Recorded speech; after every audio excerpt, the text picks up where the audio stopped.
Hello and welcome everybody to episode 422 of Sonic Talk, recording today live at 4 p.m. Wednesday the 14th of October 2015, in case you're counting, and you may have come across this on some kind of Mars-based time capsule sometime in the future and you just want to kind of pin it down to an exact snapshot of history. There you go, that information is available to you.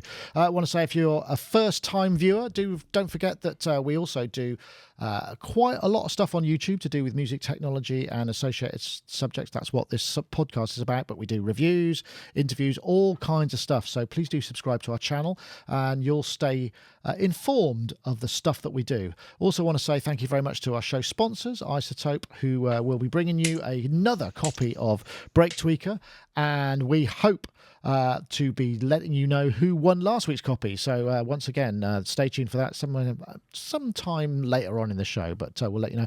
Also want to say thank you very much to our chat room. Nice fulsome chat room. We're going to see if we can break the record this week. We've got lots of people in there. Fulsome, I think I said that. Thank you very much to all of you guys for joining us. But for now, we'll come back to our physical video guests here. We'll start over here with Mr. Ty Unwin, who we've not seen for a couple of weeks anyway. Only a couple of weeks. Only a couple of weeks. Well, Ty is, of course, as you know, a composer, does a lot of work to picture, and not only that, he's got a massive synth cave, which you could probably just make out there in the spatial lighting there. How are you, Ty? You've been a busy guy, I expect. Busy as ever, but good. So, what sort of work rate do you get a lot of work because you work fast, or because do you turn? How fast does it take you to turn things around an episode or whatever, or does it really depend on the content? It does depend on the content, but normally I kind of write on average about 8 to 10 minutes of music a day on average. Bloody hell! And then there are times when it starts hitting the fan where the record is 28. I've done 28 minutes of full recorded orchestral everything in one day. That is awesome. No wonder you're so busy. Yeah.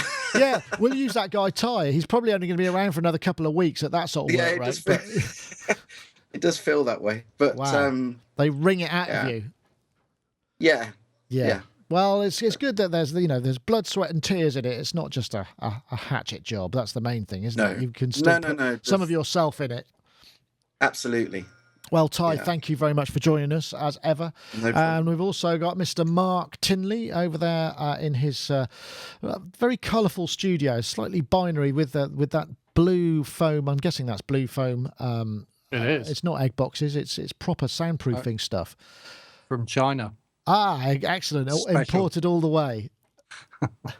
Excellent. Well, Marc Tinley, of course, sound designer, sound artist, and creative thinker and guitarist, as you can tell from those two axes on the wall behind him. How are you, Marc? I'm not dead either. No. I thought I was going to die because I went in the garden and I was fiddling around with my bees, and one of them got in through the zip of the suit. And I heard this, and I thought, hang on a minute, that's not in the right place. And I got stung here. Right. And my face came up like a football.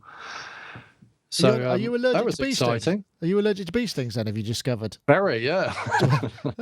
May I just sort of draw you to maybe the lack of wisdom for taking up that particular activity in your life, perhaps? But well, I thought about it. There's two ways I can look at this. I could go, oh my God, I'm allergic to bees. I really mustn't keep bees. Or I could go, oh my God, I'm allergic to bees. I really must take more care not to get stung. So I'm going to go with the latter for the moment until I get stung again. If I get stung again and the allergy looks like it's getting worse, then I suppose I should probably, maybe go for the more sensible option. Wow. But I really like keeping bees, so I don't know. Keeps you on your toes, I'd imagine.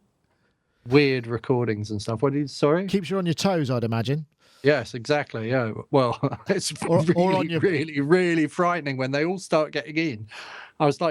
I was holding this opening where they'd been crawling in to stop any more from going in, and running up and down the garden trying to shake them off, which meant I couldn't unzip the thing to get in there to pull the sting out of this one. So I ended up maybe 2 stings in my face. Blimey! Because normally you can just flick the sting out before it it starts pumping. Yeah, before it starts pumping in there. Yeah, exactly. But Wow. I couldn't do that. So anyway, I'm impressed. That's very impressive. Anyway, but I'm still alive though, so that's the main thing. Good. I'm glad to hear that, and as I'm sure our panel, our viewers are as well. And I am. Yeah, and our panel. Yes. And I am. Gaz, and also Gaz Williams here is in Bristol in his studio there with something very intriguing going on behind you there. What's that? It looks like it's headphones on I see it's headphones on a panel. I thought it was something else.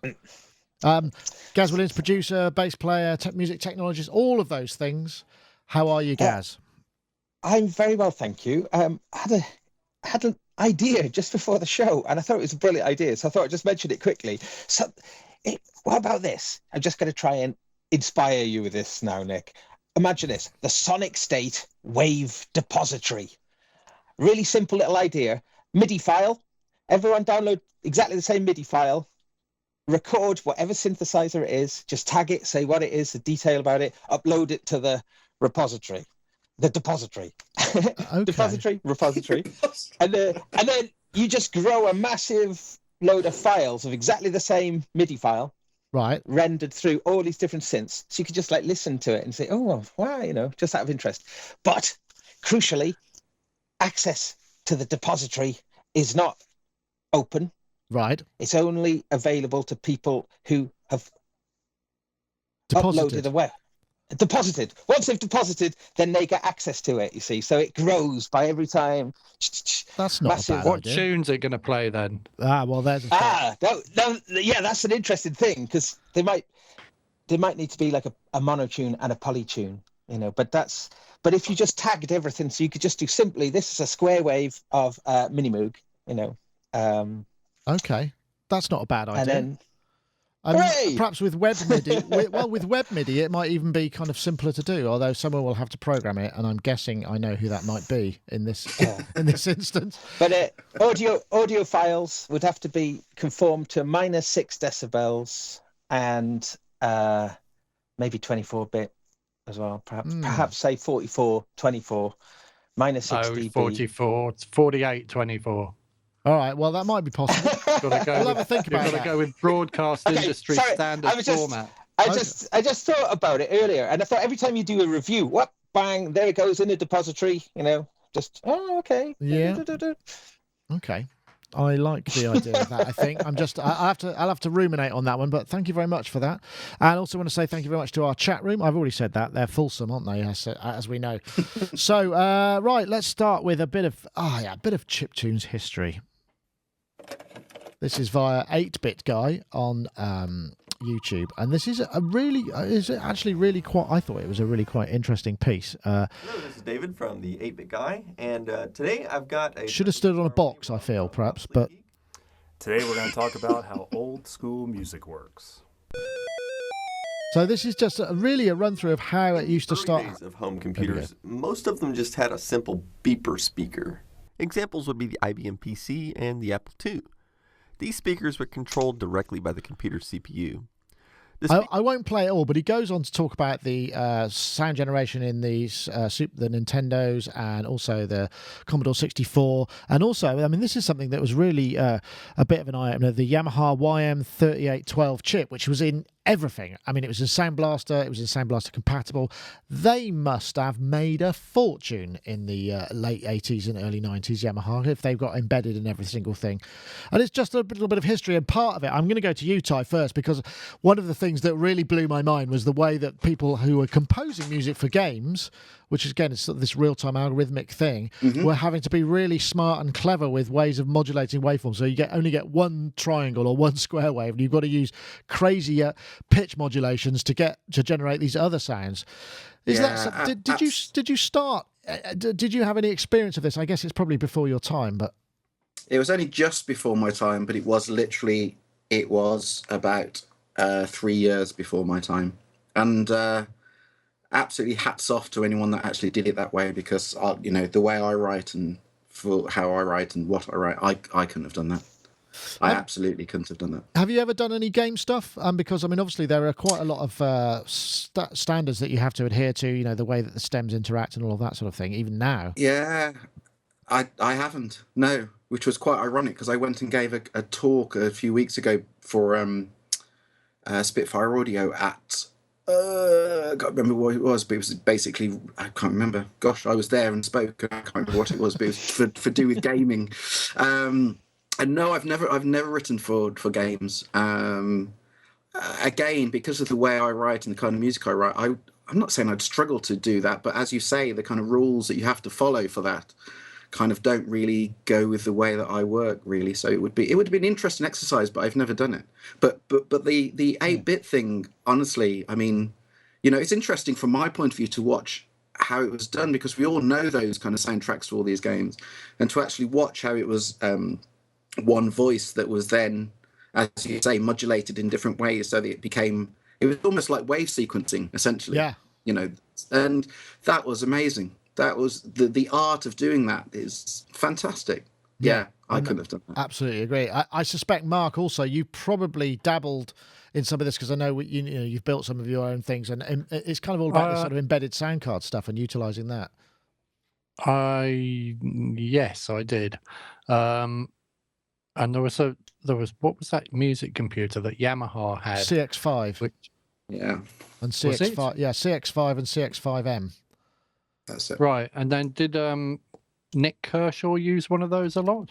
I think lots of those 80s artists used them, and when the DX7 came out, because that was a way of like having everything at your fingertips, and I had a choice of buying one of those or a Powertran MCS1 sampler, and I decided the sampler would be more useful. That's it there. And that little cartridge slot. Good move. But prior to that, I used to make music using a Sinclair ZX Spectrum. And again, I had a choice of using the built-in chips, or I made a thing that I plugged into the back of it, which had like an analog to digital converter chip and a digital to analog converter chip, which worked at 8,000 hertz. And I could sample 4 seconds at 8. Was that the green side, or the green gate, or the green something? Very crunchy. Oh, Green Gate. God, yeah, I remember them as well. And a mate of mine had a Commodore C64 with a drum machine thing plugged in the back of it. I mean, all these things, there was no way of really kind of getting them to talk to each other.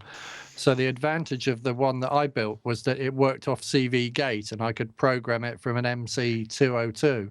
So I had to work out all of my drums on graph paper, and then work out all the numbers for all the different drums, and then do each drum one at a time. It was kind of, because it was monophonic. So yeah, I mean that, there's a lot more thinking involved. Yeah, well, you had to plan ahead. Forever. Gaz. Well, I had a Music 500 system running on a BBC Micro. This was back in about 1986. And that was like a really boring looking beige block, had no controls on it at all. I'm looking for the pictures now. With a big ribbon cable, and it had like a DIN plug in. That was the way you'd get audio out of it, with a DIN plug. So, which was always really useful. There you go. Does that bring back memories? Nice. That was the glorious Model B BBC Micro. Wow. Bow to your greater knowledge. That's had a massive part of my life. One of those had fantastic machines. But the Music 500 was a box that would attach to it. Okay. And it was an 8-voice FM synthesizer. And the initial software for it, Music 500, worked more like a tracker, like lines of code. And that's how I first started writing music, was in those lines. And I am a bit nostalgic about it in a way, because I didn't know anything about writing music at all. So it was just trying to figure out how to make these beeps and boops and bloops kind of make some sort of sense. And it shortly afterwards it went to Music 5000, which brought a GUI. That's like 1,000 times. That's 100 times better, right? But it gives you could see your 8 tracks, so you started becoming much more aware of the 8 tracks. So as soon as it became visual, yeah. And I think Vince Clarke was really into it at the time. I think you're right. The BBC Micro. But he was still using.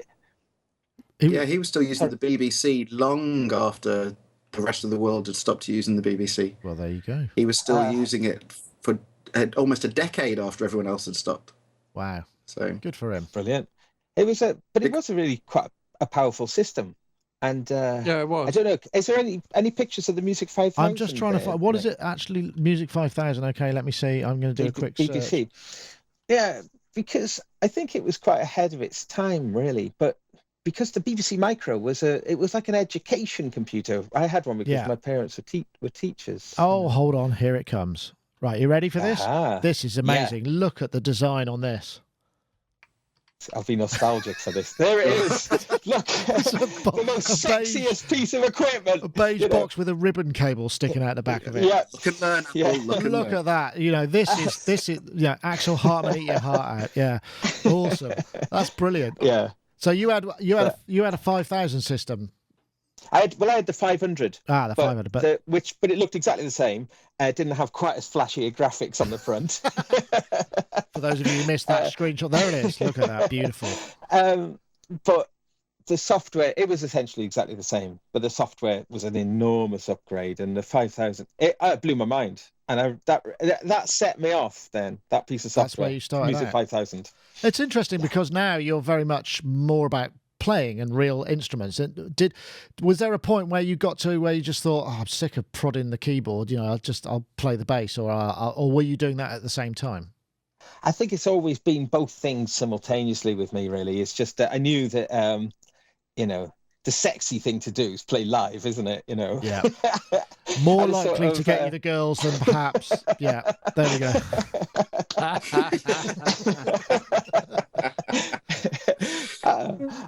Yeah. Wow. But that Music 5000 looks really sexy to me now, though. That's the thing. Utilitarian. That's what nostalgia does, unfortunately. The thing is, the reality is, 'cause, kind of, I've looked at lots of things that I used to have back in the day, and then you look at it and you just go, oh, wow, it used to be amazing. I used to love it then. That's fantastic. And then I do the stupid, foolish thing of going and buying them again.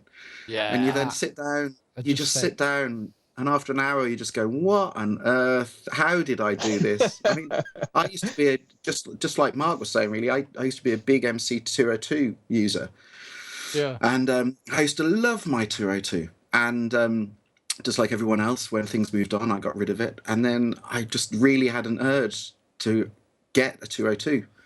So I bought it, and you sit there, and within half an hour, I'm thinking, how on earth did I do anything with this? It's, I'm not saying it's awful, but it's not as you remember it. Everything takes forever, doesn't it? Yeah, and the same thing on that, actually. Even if you did all your sequencing on an MC202, didn't that have a tape save function as well? Yes, yeah, I think so. So I'd have all these cassettes where I'd go like, right, I want to load a song. So I'd load all of the sequencing stuff into one thing.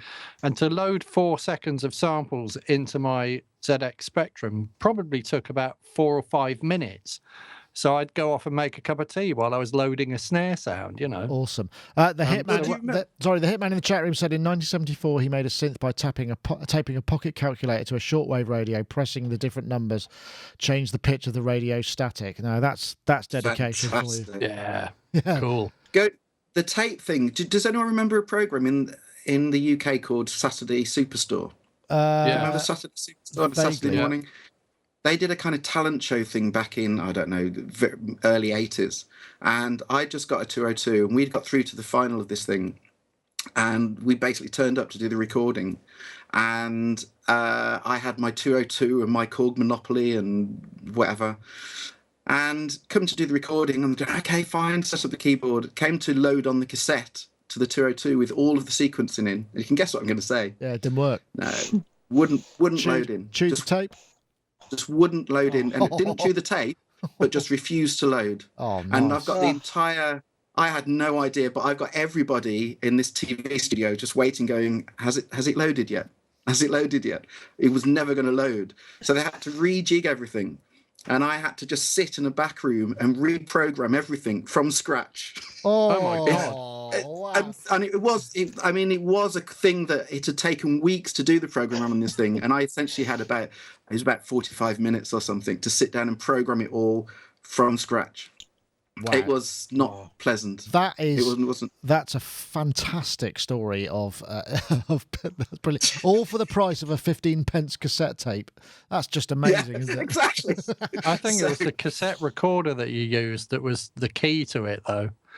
because Yes, you're I right. had loads of problems with those things. Eventually, I went to Argos and I bought this Philips cassette deck, which was about 20 quid. It was a good quality That's high kind quality of dictaphone thing, and that solved that issue for me. And something to do with getting the volume right. If you got the volume wrong, can you remember that guy? Actually, it was he was in the Buzzcocks, wasn't he? Pete Shelley. Pete Shelley, yeah.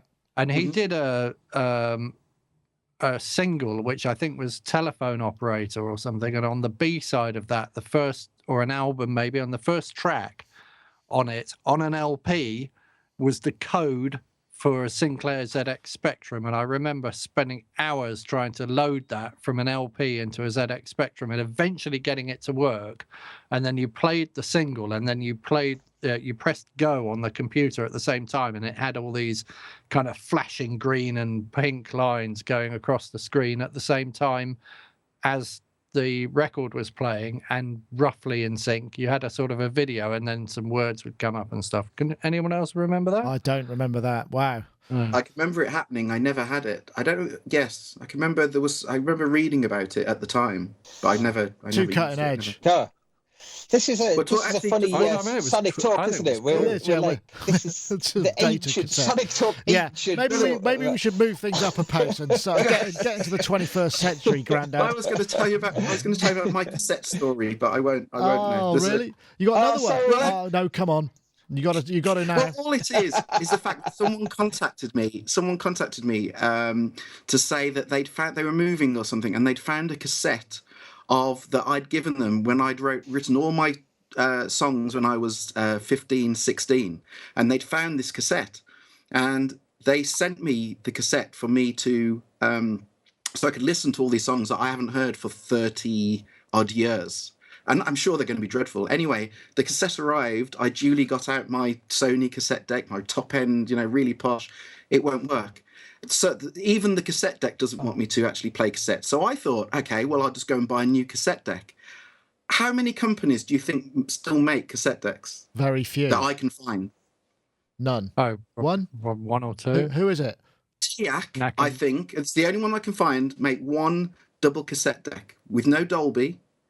And that's it. That's all I can find. Now, if anyone in the chat room actually can find this isn't the case, that's great. But I can find one cassette deck that you can still find. Wow. I used to play this game, and I read about this guy who does this thing. His name's Todd Silver, and he gives away $1 every day. He's the secret dollar man. So he does this giveaway $1 a day.com, I think is his website. And he goes around and tucks $1 bill into various different things. And I decided to take on this this thing, and I was putting pound coins in places and sort of playing that game for a bit. And then I thought, wouldn't it be cool if I did it with objects? So I had a cassette deck, which I could have given you, but I can't now because I took it to the boot sale, and I used to go to the boot sale with objects, and then I'd go on people's stalls and I'd put the thing down and then walk off without being caught. And it's so you'd be reverse car boot psychology. That sounds interesting. Yeah. So I'd left this cassette deck on this woman's stall, and then I wandered past her stall a bit later, but she hadn't seen me do it, and she's standing there looking all around with this, one of the 17-inch wide kind of hi-fi stacking things. I think that was a TIAC as well, or Tascam or something. Is it otherwise known as dumping your junk? Yeah, it's the same sort of thing. No, it has to work. It's like free cycling, but people don't know that they're free. That you're free cycling, and then the thing is to sort of surreptitiously catch them selling it later and see how much money they make from it. Well, the chat room are speculating, Ty, what you might possibly leave at a car boot sale, given you've got such a massive collection of synthesizers. I'm suspecting none of those, but I think let's bring it back into the 21st century now, and the one one thing that was really came up, we were talking about this last week a little bit, or certainly a couple of weeks ago, is the notion of room correction. And I didn't realise that, three of our panel actually use room correction, which is a technology to kind of try and flatten the sound of your room so you get the optimum listening experience. And this is something, the only thing I've ever experienced with this is the IK Multimedia ARC system, because I did a video on it. So what I'll do is I'll leave that thought. Then before we go there, we're just going to have a message from our sponsor. How about that for a teaser? So here we go. I want to say thank you very much to our show sponsors, iZotope. We're talking to you about Break Tweaker. It's like a future beat machine. It's a very unusual way of creating kind of generative beats, but also synthesis beats that will behave in very unusual, sort of sliced and granular kind of sculpting ways. They call it a drum sculpting and beat sequencing environment, and it sort of blurs the line between rhythm and melody, because you don't have to just put one-shots in there. You can put phrases, you can put all sorts of things in there. You can give your beats an ever-evolving depth that gets better the longer they play. You use rhythmic slicing to drive everything from pitch melodic lines to sweeping rhythmic overtures. You can top it off with a comprehensive drum sample library, which they also offer, curated by BT, iZotope and other top producers. You can explore a new era of rhythmic possibilities with this forward-thinking and forward-sounding instrument. And of course, as iZotope is they are giving away a copy this week. We have actually got a winner from last week, so we'll announce that first. And our winner is a chap called Jamie Monroe, whose Twitter handle is @UKDHRacer. He tweeted out the hashtag BreakTweaker and Future Beats, and he also added the "Help Me Fix My Broken Beats" guys. So we can honestly say that the iZotope Ferry will, in fact, be able to help you fix your broken beats. Just get in touch with us. We need your email address, and the iZotope Ferry can drop off a fully working, unlimited package of Break Tweaker, which, in case you wanted to know, you can also download a working copy of 10 days limited from iZotope.com/BreakTweaker. And we do have another competition this week. This week we're asking you this. You have to be on Twitter for this, but it's no great shakes. It's just a very simple process. You tweet the hashtag Creative Drums, which is one word, and the hashtag BreakTweaker to @SonicState and @iZotope Inc. It's on the screen now, but if you're listening to the MP3 version of this, I'll just say it again. So hashtag Creative Drums and the hashtag BreakTweaker to @SonicState and @iZotope Inc. And while you're at it, fill up those extra characters, because it's 140 characters you get in Twitter, obviously. Stick a picture on it as well. Let's have a look. Show us your studio. Anything you like, really. I mean, we're just looking for entries. Our highly advanced random generator competition winning machinery will pick a winner for next week. So once again, we thank iZotope for their continued sponsorship of the show. Right, so room correction. This again is a very interesting thing. I know, Gaz, you use it in your system, and what I've tried to do is find out which ones you've used, and I've got a little bit of web. So what's the system that you use, Gaz? Oops, I'll turn you on. System. That's better. Sorry, say that again. I muted you for a second. The KRK Ergo system. So that's this guy here. So it's a separate box. Yeah, I think it's discontinued now, but I've had it for years, probably about 6 years maybe. But the thing that's nice about that is it's always running inside the box. So the box is like a monitor controller, and I feed it an SP-diff signal. Right. And then that goes to my monitors then, and it comes with a microphone, like and then it would output noises out of each of your speakers, and then the microphone would then sort of do an analysis. It right. knows. So it's a matched system effectively.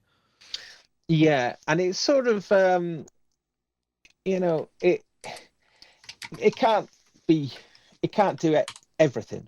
But it doesn't kind of claim to. It sort of says it's for just making some adjustments at 500 hertz and below. So it's for sorting out the bottom end more than anything else, right? Yeah, but I get a really strong stereo. It really affects the stereo image for me because you can bypass it from the front panel, which is really cool. So you can hear it with and without. So it's very easy to assess, and it always surprises me when I do that, just how much more. It just feels like everything's much more in phase somehow. In focus, perhaps, as well, right? Focus, I think. But, a lot of people claim that sort of stuff is snake oil, but, I mean, I've been using it for a long time. And, do you know, one of the best things about it is it's just nice to have, it's like having someone in the room going, yeah, man, that sounds all right. Yeah, go with that. Just like something, Is it like having a separate pair of monitors? When you switch out, you're hearing the natural sound of the room, so it's almost like another monitoring source, effectively.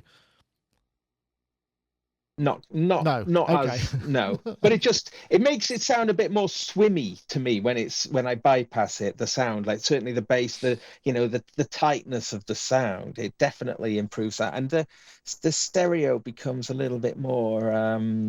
I think it's stable, you know. But as I say, it's just nice to have it reassure you that what you're doing, because I do a lot of mastering, and it's, you know, a lot of listening, critical listening, and it's just nice to have something there just to, you know, make you feel a little bit more confident about making the decisions that you have to make. You know, anything helps in that area. Oh, absolutely. You know, and I noticed it's got Firewire on it. Is that to do with the control software, or what's going on with that? Yeah, it could actually work as a Firewire interface, although okay. I never really had any success out of that because as a quite a simple one.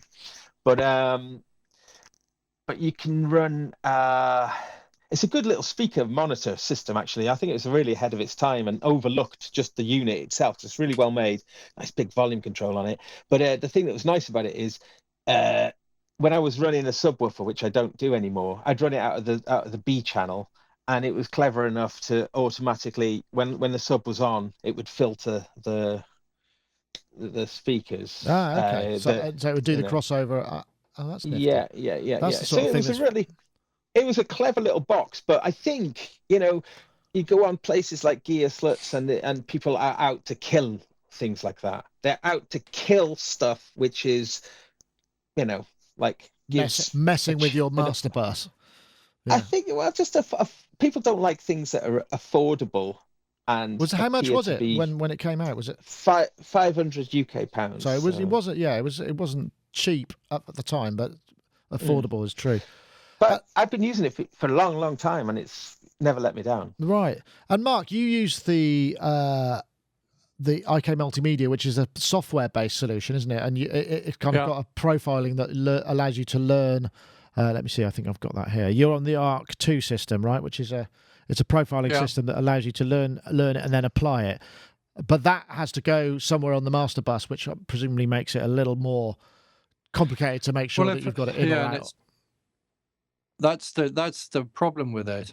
When I worked with Duran and we were in the little production room, I had somebody come in and correct the room, and he sort of told me how it worked and why it worked to correct the room, and gave me like a graphic EQ kind of setting to put across the master bus in Pro Tools. And the thing is, you just never end up doing it. So ARC is the same. I have to drag the ARC plugin to my master bus. It doesn't introduce too much latency, so it's not like it doesn't overly weird things out. But you've got to remember to turn it off. But if I don't remember to turn it off and I bounce something without remembering to turn it off, then you end up with something that would only ever sound good in my room. And what I've noticed in the plugin, because there's a software program that you put in the computer, you connect your sound card to it, and then you hold a microphone in the room in various different listening positions, and you've got to do at least 7. So you do one in front of you, left ear, right ear, then behind your ears, and then kind of in front of you towards your speakers. So that's the first 7, and you can do more. It gets more complex depending on what level of complexity you want to go for. But in this tiny little room, what I notice is happening is there's a main room mode between where my speakers are in front of me and that wall, which is literally just behind me, and that creates like a frequency. So you get a reflection, and because then that bounces back and forth between these two walls, and there's not much I could do about that other than to put maybe, I don't know, 2 foot of rock wall on that wall, or knock that wall down and start using my neighbour's bedroom as the rest of my studio. That room mode is always going to be in this room, so it makes sense to me to like try and minimize it by EQing to compensate for it. So it does make a huge difference to my speakers in here. It takes all the boominess out of them. So I think that room mode must be somewhere in the 150 kind of hertz ish, somewhere around there. Which sounds great with some music. With hip hop, with big 808 kind of kick drums going, it's like, whoa, I like the sound of this. But actually, you've got no real benchmark if I'm mixing things to give to other people. So do you find it when you do remember to use it, and do you find it really does improve the quality of the mixes? Definitely improves the quality of the mixes. It improves my stereo imaging, so I get a much better sense of where I can put things, and it gives me a much tighter control over clashing things in the low end. So if I've got clashing things in the low end and I don't put it on, and I've got 808 kick drums and bass lines that are running into them, and it's all a big mess, it's really hard to EQ that out because the room's also messing with that. But when it's compensated for, it's much easier to sort of hear, like, oh, if I put a little bit of boost here, or cut here, I can hear that I'm creating holes in the mix much more clearly than if it's all just swimming around in like one great big kind of. Yeah, right. That's it. According to this, it's €299. I'm guessing, does that come with the mic, or do you have to buy the mic separately? Do you remember? It comes with the mic, and it won't work with other microphones. So that microphone, so it's got calibrated for it. It's calibrated to work with it, but it's also there's two different types of mic, and I think that one's diffuser compensated, which means that it rolls off in a weird way from the top. So when I've also got a Behringer mic, which is flat. So I tried using it with that, and it just sounded absolutely horrible, the result. So that didn't work. So it has to be calibrated. Okay. And then I bought a calibrated mic from America. I don't know if this is going to work. We tried this earlier, didn't we? Is that? No, it's a bit blown out. Okay. Well, so let's try this. This microphone plugs in the top of my iPhone. Wow. But it's calibrated. So I bought a little 1.5 volt power supply for it, and I can plug this into my sound card. And then I've used a piece of software called Room EQ Wizard. And I can also measure the room using completely calibrated flat. Okay, that's this thing. That's a free one, isn't it? But there's only one listening position with that. So you can't, the software doesn't, the thing that Arc does, and I think the thing that Ergo does, is it will listen from lots of different places in the room, and it will work out a lot more information about the room from listening in different places, and then it will do a kind of a compensated EQ curve. So the Ergo has got a switch on it called Focus and Global, and Focus is for the listener, for the listening position, for like your working space, and Global to play it for the room. So, right. Okay. Well, that makes a difference. So, Ty, it makes a difference if I. Oh, sorry. Sorry. I was just going to say it makes a difference if I open or close the door in this room. I've got two different curves. I've got one if I want to feel like I'm, in the flow of the house, so to speak, so I can hear what my kid's doing and all that sort of stuff. And one if I want to close the door and just really like lock myself in here. It's definitely different. Wow. Ty, you've got a room correction system. Is that something that you've always used, or have you just discovered this particular one and had a eureka moment? No, I used to be like Mark. I used to use Arc 2, and for all the same reasons that Mark kind of had not problems with it, but yeah, I used to forget to switch it off when I was mixing down, and it was always just, it seemed like it was almost there, but was never quite right. And then it was never particularly an issue about the sound of the room, but I just noticed that I'd make mixes quite bass heavy, and then I'd go down to post-production, dubbing sessions, and suddenly realized that it wasn't quite as bass heavy as it was when I left here. And so I kind of looked into the best thing to do, and I did as much treatment in the room as I could do, just, kind of good old-fashioned treatment. And then someone introduced me to the Trinoff system. Right, I've got that. Which is basically, it's a glorified PC. I mean, it's a PC with the most unbelievably amazing software on it. And the difference it makes is absolute night and day. Oh, in really? a very kind of, but in a really kind of very subtle way, very musical, very open, very natural kind of way. Is the ST2 the one that you've got? The one I've got is the ST2 Pro. Right, which is this guy.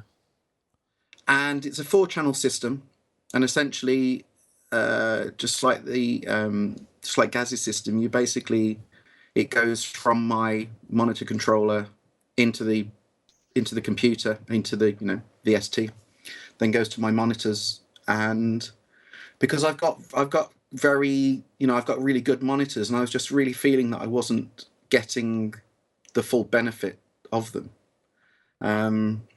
And now, what monitors do you use? I've got MM27s barefoot, MM27s and K&H 300Ds. Right. Okay. So some top. So the surround setup is 300Ds and the stereo setup is barefoot audios. And I can't, it's really difficult to explain how amazing it is as a system, but it doesn't just analyze EQs, but you have to buy it's a kind of 3D microphone with 4 heads. So it does time and distance. It basically analyzes the whole thing, and it analyzes for room modes, phasing, early reflections, reverb tail, what else? So pretty complex stuff. It does everything. What about latency? I mean, is there anything noticeable latency-wise in there, or is it?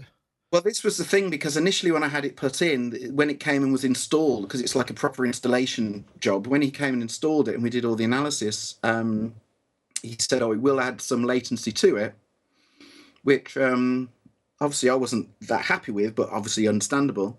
And so I said, okay, well, that's fine. I'll just do it when I'm mixing. When I'm working, I'll leave it out, and when I'm mixing. But the difference it made was so huge. Literally switching it out, I just thought, I can't work like this anymore. And so it's permanently on. It's permanently switched on. And I'm kind of allowing now I think he said he thought it would add about 9 milliseconds latency, but I don't think it is 9 milliseconds. I think it's less than that. But the difference it makes, it's just changed every single mix. And the stereo imaging is suddenly unbelievable. The room itself has no influence on the sound, and it's just an amazing system. So when you say it changes the stereo imaging, does it bring out what's already there, or it allows you to position things more clearly?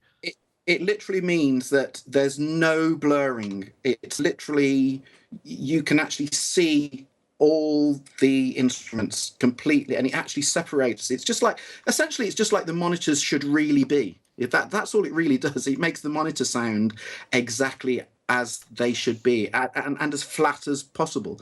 And it's a constant system. It's in it's real time changing stuff. And my concern with all of this is, just like everyone said, that it'd really color the sound or sound artificial or whatever. Honestly, I mean, the biggest difference was, the biggest problem was at the very beginning when he first did all the analysis and put it up, and I just said, it sounds awful. It sounds really bass light. And it wasn't that at all. It was the fact that I got so used to the bottom end being as it was. It took me a good week of constant listening to suddenly realise that it wasn't bass light at all. It was now the proper true bass end. Sort of clean. I mean, completely. And I can't rate this system enough, to the extent that I've got the 4-channel system.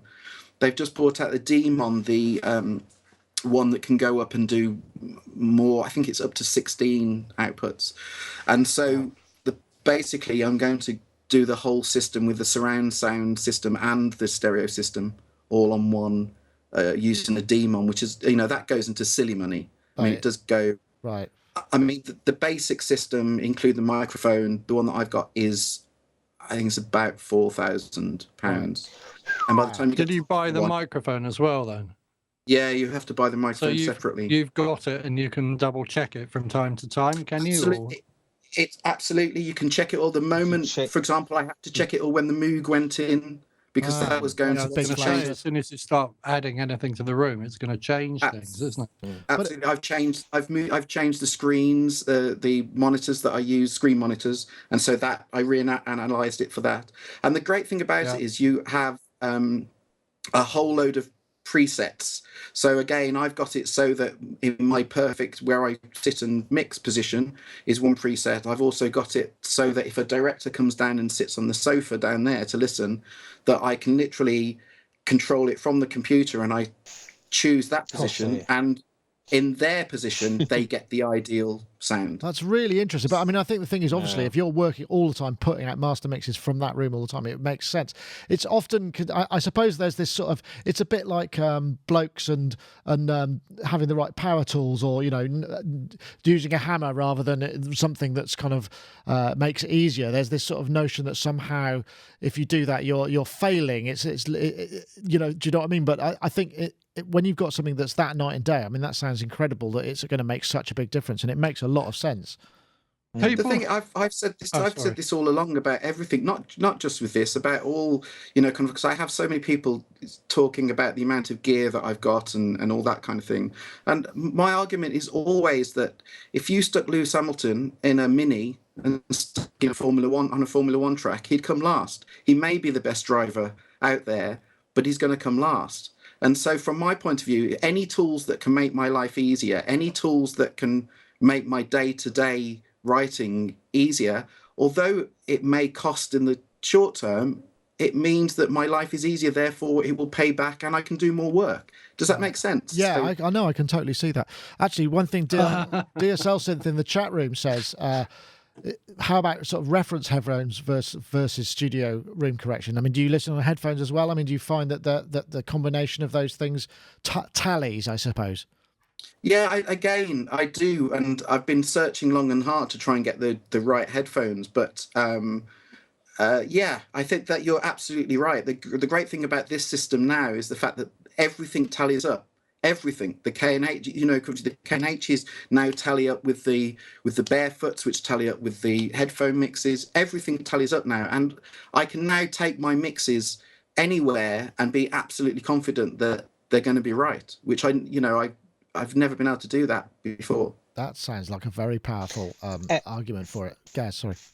I just wanted to say, with my much more humble system here, why I like it is when I'm using EQs, they just feel much more, it just sounds like it's much more predictable. What I'm doing on the screen just seems to sort of match the what you're hearing. What I'm hearing much more. And when I bypass it, it becomes again a little bit more of a guessing game. So it feels like I can maybe make a more resolution about the decibel changes, I suppose. So that made it worthwhile for me. It's interesting. It sounds a bit like, when you get your first pair of glasses and you didn't think you needed them, and then suddenly you go, oh yeah, right, exactly. Okay, yeah. It is.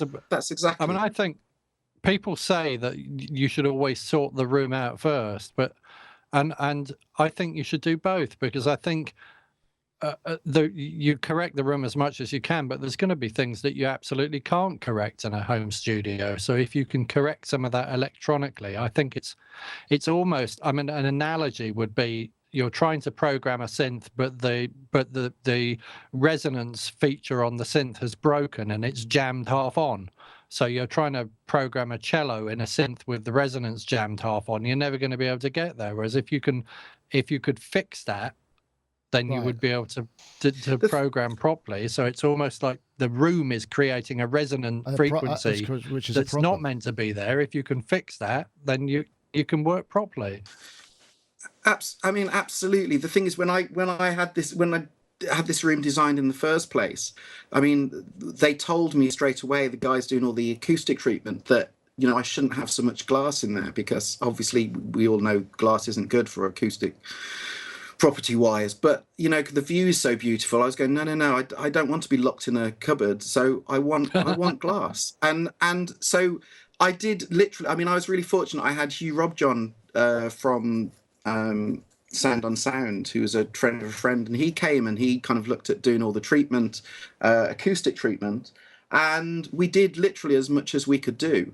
But we always knew, because of the glass and because of how much gear I've got and things, it was always going to be a compromise. So, as you say, it's better to do what you can in terms of the treatment and then do the final touches with the electronics, rather than going, do you know what, I'm going to do nothing with the room, it's just as it is, and then put it all down to electronics, because essentially the more the electronics have to do, the more unnatural the sound is going to be. Yeah. The reasons it works for me is that, acoustic wise, it's not bad in here, it's quite good. So the electronics are doing what they have to do, but not too much. If this was a big echoey room, they would be really struggling to keep up. So which is also going to affect the sound quality.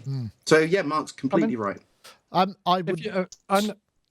Sorry, I was just thinking we should probably move on a little bit. There's a fascinating Can I just say one last thing, though? All right, go on.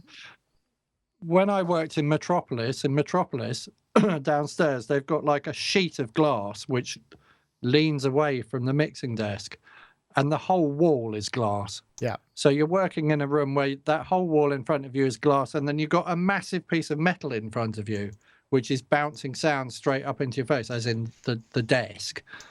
So that room has to have some electronic correction. It can't all just be done with rock wool and traps and stuff. There must be some electronic correction in there, because it just wouldn't work otherwise, Maybe would it? So I would assert that most big studios probably have a graphic equalizer across the output of their amplifiers to correct for some of the stuff in the room. So I think, these when we're off air, I'll tell you a story.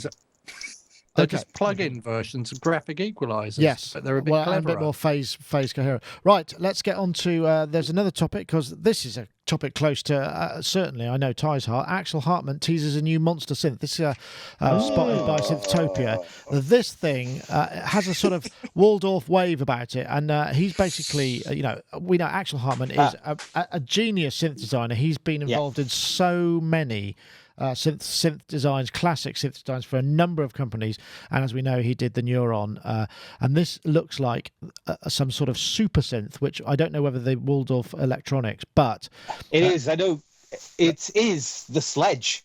Every single button and knob on there is the Sledge. I've had a good look at it, and it's exactly the same. It's because they say it's the Sledge engine, but it's got an SPL output. They've beefed up the outputs. It's milled from one big block of aluminium, but the actual synth itself is the Sledge. Oh wow, Waldorf Sledge synthesizer engine. There we go. They filled the 60 meg of samples with sounds from the Hartmann Neuron, which is nice. Right, nod to that. But as I've scrutinized those pictures, and it is the Sledge. Every button, every knob, everything is in exactly the same place as the Sledge. It looks like, according to this, they're only going to be making 20 black and 20 silver will be made. This sort of super slim look is very interesting, and this notion of this kind of front panel lean up, that's very similar to the Wave. I mean, I'm guessing it's going to be a couple of grand plus. I mean, that's just because it looks like it's so beautifully made. With what would I call it? Not it's boutique, but it's also. It's got something about it. It's a stylistic kind of thing, I guess. But if I know you're very fond of the Sledge engine, I wonder if they're going to do anything to enhance it a little bit. That would be really, really interesting. I think they'll have to. Yeah, we don't know how much it is. No, I don't. But as long as it's not silly money. Are you anticipating another room correction analysis process coming along shortly? Very much so. I think the thing is, for me, I'm a Waldorf fan. I've got a Microwave XT, I've got a Micro Q, I've got a Pulse. I've also got a Hartmann Neuron. So wow, everything's kind of leading me down the path that this seemed like a kind of dream instrument. And a couple of weeks ago, I was actually sitting there going, do you know what? I really fancy a Wave. So I was trying to find if there are any Waves available. So all of these things together are just kind of making me, this is a kind of a bit of a, as long as it's not ridiculous money, I think this is a bit of a no-brainer. And I guess the other thing is with all of these things, I mean, if it's collectible and it's got, it's going to retain value and it looks like it's a beautiful thing. So absolutely. And I mean, I think just the fact that it's got, I don't think it's got sounds from the Neuron. I think it's got the Neuron sample set. Right. Yeah. So the sample set that comes with the Neuron, and just for people that have never played with the Neuron, the sample set in a Neuron is a fantastic sample set. It's very esoteric, it's very individual. It's also, I have to say, that because they never really finished the Neuron, it's also full of lots of noise and clicks and pops, and it was never finished. There's loads of really awful loops in there, and I'm sure that they will be sorted. As a sample set, it's a beautiful sample set. So that combined with the Sledge engine, because I love the sledge as a concept. It just, as a form factor, it never kind of worked out for me. But I think the engine in there I had a good, very long play on one. It's a fantastic synth. I mean, it's really underrated for what it does. Well, if they do kind of Waldorf it up a bit, all the better. I mean, I'm sitting there thinking, I just hope that they're going to put some kind of more kind of microwave XT kind of features in there. In which case, I'm just going to be 7th heaven. I'm confused about that though, because I'm kind of hopeful that they'll bung a bunch of stuff in and that they'll may as well make My Little Sledge. Yay! Yeah, boost it up, but the whole kind of one knob per function that the sledge has got, I can see that on this new one. So I just wonder whether to incorporate extra functionality is going to somehow compromise the idea of it, which I know that the sledge is that's definitely true of the sledge. This is all speculation on my part, just from looking at those pictures, but because they're only making 40 of them, it makes me think that it's just a a sledge in a new dress, with some nice stuff, I think the SPL, what does it say about the output? It says the SPL. I've never seen that before on a synth using because SPL, German, highly regarded audio, super op amp audio technology. Yeah, we've not seen that, I don't think, on a keyboard before, like a preamp being sort of promoted as a that's an interesting concept. The D2A being, I guess it's the D2A output, something like that. Right, okay, I don't know. I mean, it's always nice to see niche boutique stuff, and from somebody who's got a pedigree like Axel Hartmann. Have you got any Hartmann design synths, Mark? Do you know? No, I wish. He did do some GUIs for software stuff as well, I believe. If I don't remember which ones, but I know he Nave on the iPad. Yep. Nave. Yeah. Oh, did he? All right then. Yes. He did the virus polar. I like Nave on the iPad. That's probably the most fun out of all the things I've got on the iPad. It's to play with. I like being able to type silly things in and get it to say them. That little vocoder in there is fun. But also some of the programming in there, or some of the programmers who have contributed sounds to that thing. Some of it's just really kind of out there, but in a really nice kind of PPG stroke wave digital kind of, nasty kind of way, as well as some of the kind of Edward Scissorhands esoteric kind of washy kind of weird kind of ethereal kind of things. It does all of those things really well. So I know that I was just going to say, I can only imagine that this will do those things just as well, and I would probably like it. Yeah, I think so. I mean, it would be interesting to see if the OS gets a little bit of, if they tinker with some of the things it can and can't do, from a sledge point of view. Sorry, guys. I'm such a novice, really synthesizer novice, I guess, in a way, in many ways. And the wavetable stuff on the sledge, and I'm guessing this one will have them as well. It's got the original PPG wavetables. I think there's 66 of them. Well, there's 66 of them on the sledge. And then within each of those wavetables, you can modulate them, and et cetera, But those wavetables are it started blowing my mind recently. Tiny, but I'm just working through and going, wow, the amount of tones out of these wavetables. It's the first time I've really, really got it with wavetables. I thought I had with Animoog, but this, I suppose, possibly because of the pedigree of those wavetables, maybe.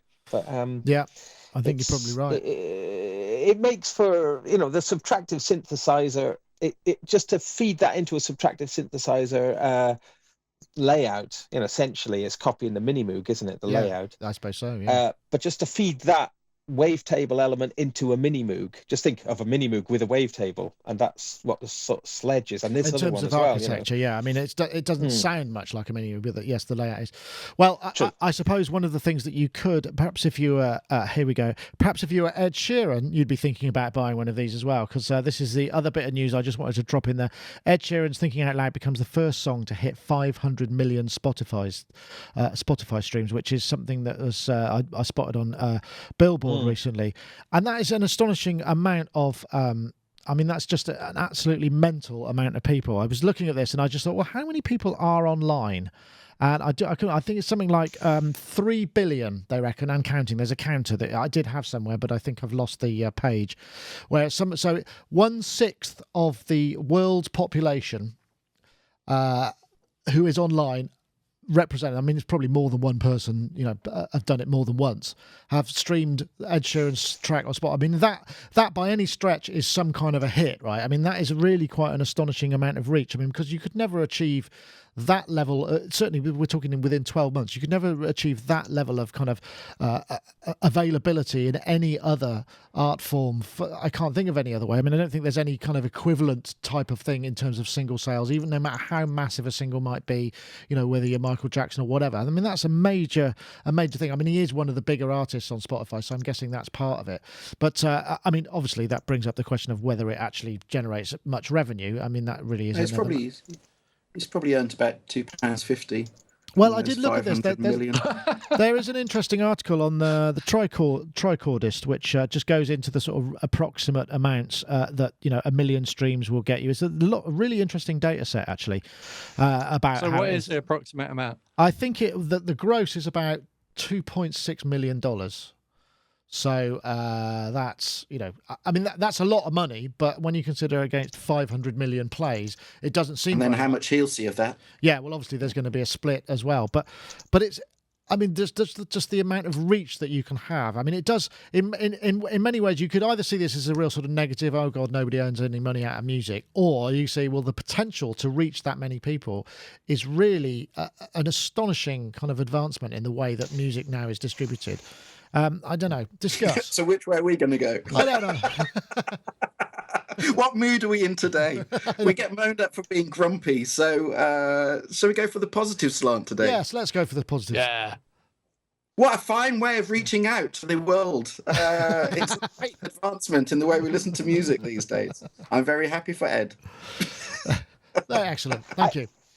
I'm very happy for Amy, an old friend of mine. She actually wrote the song. So, oh wow! And then Amy Wadge, yeah, she said she's from Bristol, but she's lived in Wales for a long time now. But she lives in Bermuda. Yeah. But I haven't seen. Well, I haven't seen her for a few years. But I mean, she's probably well in the money now. So I'm dead chuffed for her. Yes, she's a brilliant songwriter. She's amazing. So I think people will discover her obviously through that. If they haven't does she do her own kind of stuff as well on as an artist, or is it mostly just writing for other people?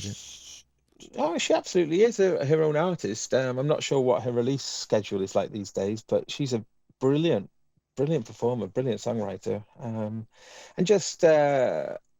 Should have really been successful if there was that platform, which that I don't know. Things have changed. I'm just looking to see if I can find AmyWadge.com folk singer. Is this her? Yeah. Oops, no, that's not the button I meant to press. Hold on, let's see if we can get it back before it starts playing. There's an EP. That's her. Ah, okay. That's her. Yeah. I mastered her first album. Excellent. Not that song, though, unfortunately. Yeah, we don't get mastering royalties these days. But oh yeah, here we go. Did anyone ever have mastering royalties? News: Ed Sheeran and Amy Wadge at number 1. There we go. So nice one.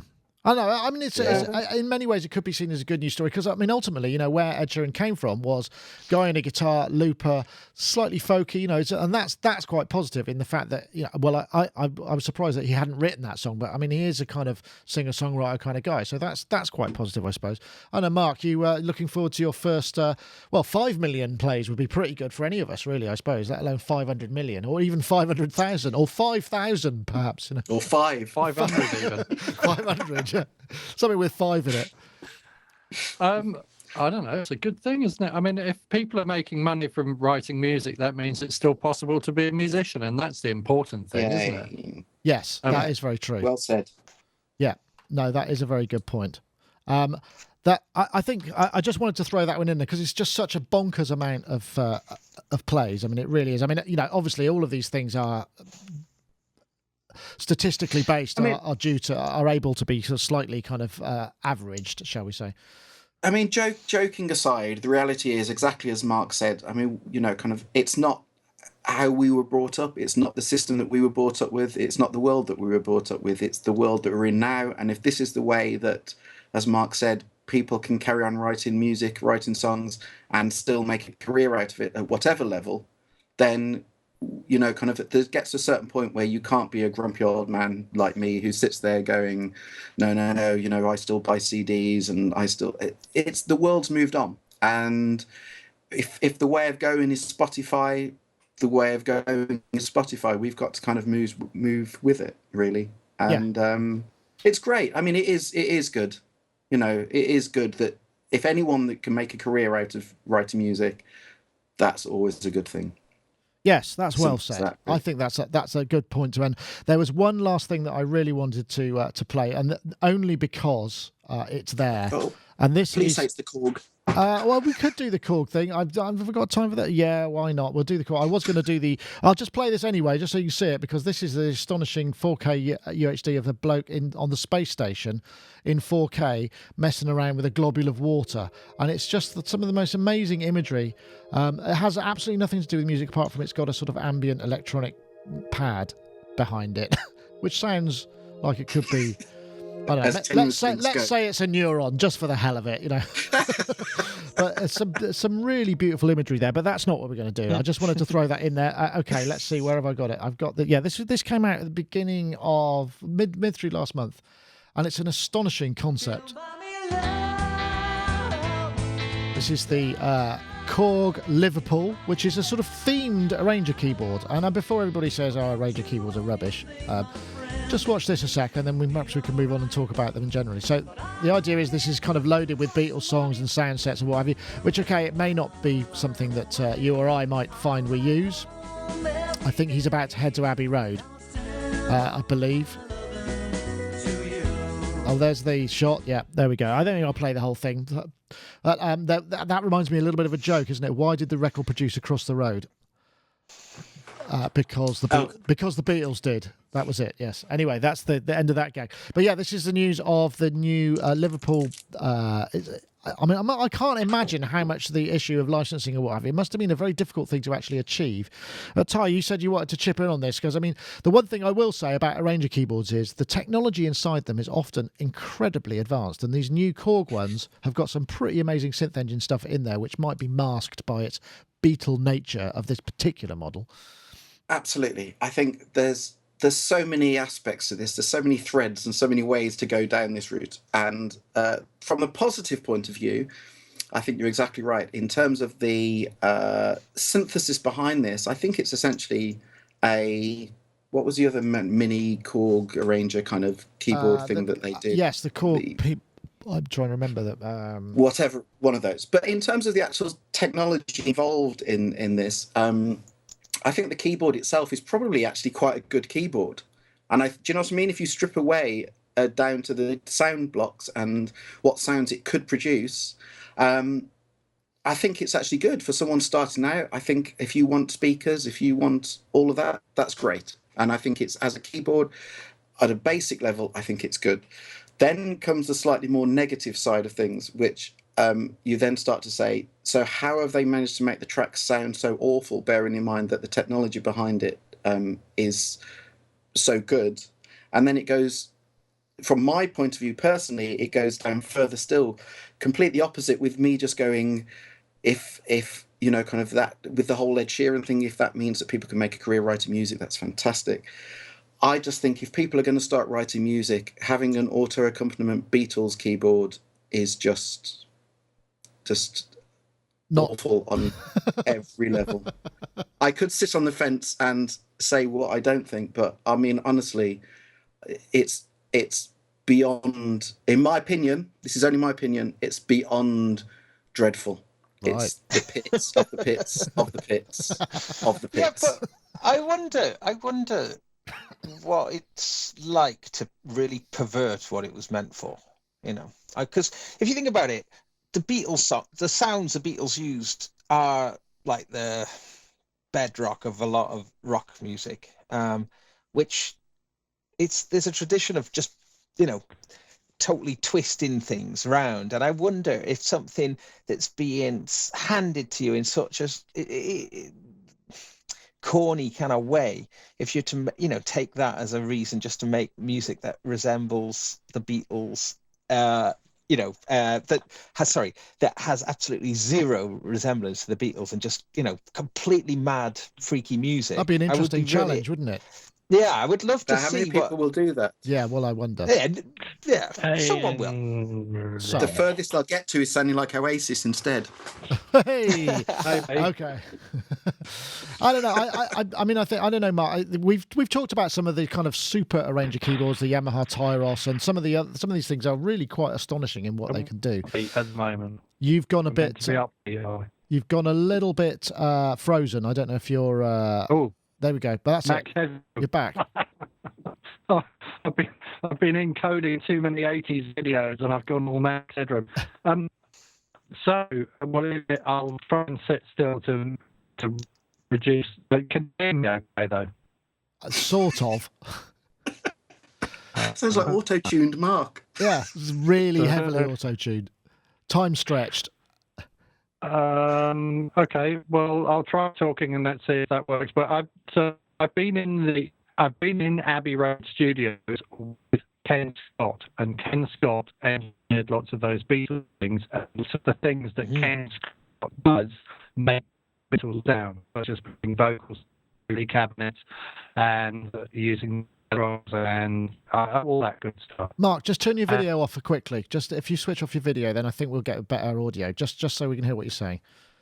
So I mean, basically, I went into Abbey Road Studios. I've been in Abbey Road Studios with Ken Scott. Ken Scott, for me, created a lot of those sounds or certainly engineered a lot of those sounds. I don't know if it was his idea originally to put the vocals through Leslie cabinets and all that sort of stuff. But I'm listening to the demos of this Korg thing. I'm not hearing any of that audio innovation kind of going on in here. And all of those flutes and strings and stuff that are on Sgt. Pepper are all mellotrons, aren't they? So there's no sound like a mellotron coming out in any of these demos. The drums sound like cheesy drum machine. There's none of that kind of. It's to do with like the way things are spaced and the way reverbs and echoes and all that sort of stuff was used on things that made some of those songs great. I'm not hearing it though. No, I think I think that's a fair point. It's more to do with the chord structures and everything. I think we're going to have to just curtail. I don't know. Shall I go and try one? Yeah, maybe that would be an idea. Maybe that would be an idea. They've got the Union Jack the right way up as well. I don't know. Has anybody checked? I didn't check that. No, but I think that the current latest version of the Korg PA arranger is the PA 300. I was talking to the chap at Korg, and he was saying, you know, looking at the specs and the stuff that we found out about, you know, for instance, the amount of piano sample ROM in there is really high. So you're getting really high quality piano stuff in there. You're getting synthesis engines in there. There's a lot of this stuff tends to mask what's going on underneath. So I suppose the overriding message is don't let this niche product perhaps colour your entire thought of what a Ranger keyboard can do these days, because it really is quite an astonishing array of features in a lot of them, I suppose, is the positive I would say out of it. Yeah, no, that's fair. Yeah. I think we're going to leave it there because I think we've lost Mark's bandwidth. But I do thank you all for joining us. And we'll quit while we're ahead. So I want to say thank you to everybody for joining us. Thank you so much for our chat room members. I don't think we broke our record this week, but we got plenty of people in there. I also want to say thank you to our show sponsors. Remember, if you're interested in Break Tweaker, go to isotope.com/Break Tweaker to download a demo. And if you want to enter the competition, don't forget you tweet out Creative Drums as a hashtag and Break Tweaker as a hashtag, both one-word hashtags, to @SonicState and @Isotope Inc. And we'll announce a winner next week. I want to say thank you very much to Isotope for sponsoring the show, as ever. Thank you very much. So I'll go around and say goodbye to everybody before the bandwidth completely deserts us. It's generally speaking, we get a good bandwidth, and this is just one of those days. I suspect maybe you've got someone downloading Mark somewhere, but in the meantime, what I'll do is I'll go to Gaz first, say thank you, Gaz, for joining us. Been a pleasure to have you aboard, as ever. Thanks for your opinions. We'll hope to see you very soon. And thank you for if you haven't checked out Gaz's wonderful Launchpad Pro review, do check it out. Went down very well. Thank you. There's a lovely piece, I must say. So yeah, really pleased. It is a really good product, I think. So yeah, it was a pleasure doing that. I enjoyed that review very much. Thanks. Excellent. And also say thank you to Ty Unwin for sharing his thoughts on room correction and the Korg Liverpool and many other factors as well. But thank you, Ty. It's always a pleasure to have you aboard, and I know you're very busy, so we do appreciate you giving us your time. No, it's lovely. Thank you for having me.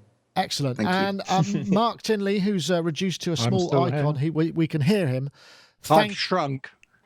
You've shrunk, yes. But thank you again, Mark, for joining us as well. And I was going to say one last thing about the Korg, and that is if 10,000 people have listened to that demo, then they must have done their market research. There must be people interested in buying it. It's just going to be interesting to see if that converts into 10,000 sales or more, isn't it? Yeah, well, I suspect the conversion rate is a lot lower than that, as with most digital kind of offerings. But yes, I appreciate that.